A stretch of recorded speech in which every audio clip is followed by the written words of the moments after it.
Hey peoples, this is another movie review of the Netflix film The Main Event. The Main Event is a movie about a little kid named Leo. Leo's life consists of him hanging out with his friends, getting bullied at school, staring at his crush from afar, struggling to communicate with his overworked dad, and watching wrestling with his grandma. A grandma that looks too young to be a grandma. But anyway, Leo is a huge wrestling fan. He loves it more than anything in the world. One day, while Leo is running away from his school bullies, he runs into an estate sale and hides in a room in the house.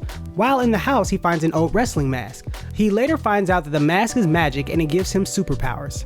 Coincidentally, the WWE decides to host a win-all tournament in his city, which involves a cash prize. Leo decides to enter the competition in order to win the money and help out his dad, who has been struggling to pay the bills. And that's pretty much the movie.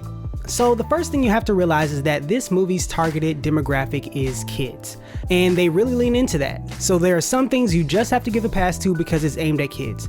The movie doesn't take itself too seriously, it's really focused on just having fun. They pretty much go all in with the stupid and random jokes. A lot of the jokes are physical humor and they get really goofy at times, and even though I don't usually like them, there's one pretty good fart joke. It's not as bad as the poop jokes in Emoji Movie, so that's a plus.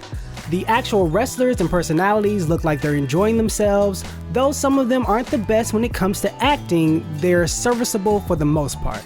And my personal favorites were the two announcers during the final match of the film. The biggest example of this movie just not caring about logic is that Leo's powers are mind-blowing, and people don't react like normal people would in real life. The mask doesn't just make him strong for a kid, it makes him strong for a human being. The kid is basically Superman. He'll pick up heavy things and throw them out of a building. He actually has super speed and he does so many crazy flips that he's basically floating in the air. And absolutely no one questions this. But I will say it's definitely entertaining to watch. The dialogue in the movie is simple, sometimes cheesy and straightforward. There are a few moments of exposition, so every conversation doesn't flow smoothly, but it gets its point across clearly. The movie has its serious topics, but they don't dwell on it more than a moment in order to keep the movie flowing at a brisk pace. I feel like taking a few more moments for those deeper conversations would have helped develop certain relationships, but I'll talk about that more in a moment. Now, even though this is aimed towards kids and you have to give it a pass when it comes to certain things like physics and logic, I have to point out some bad narrative moments in this movie that I can't give a pass to at all. First off, the level of power is not consistent one bit. Near the beginning of the movie, when Leo first finds the mask, he's going around his house doing a bunch of things like lifting weights, bending bars, picking up a car with one hand, and kicking over a tree. He kicks over a tree.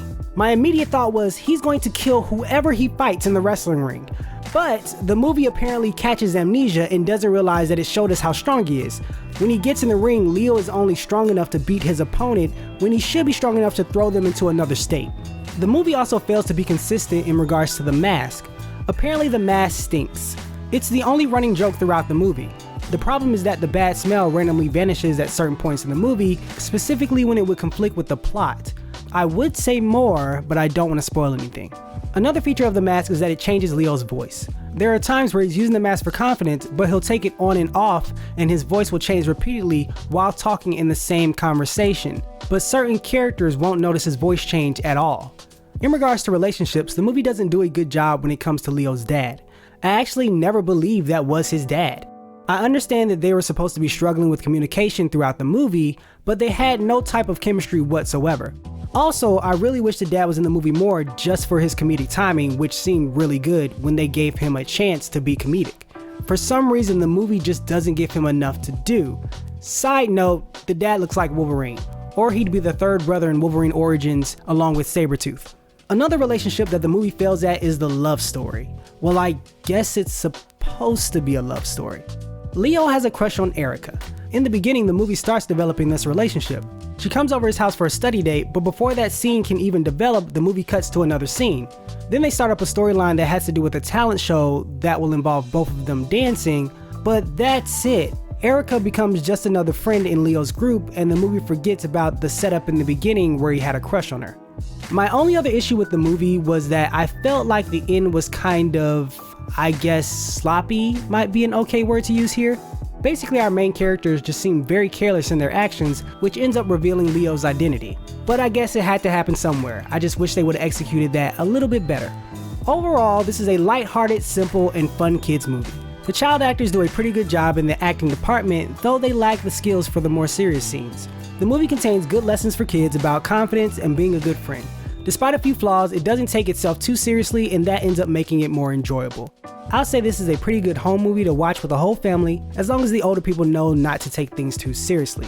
Also, there is an end credit scene that is legit funny.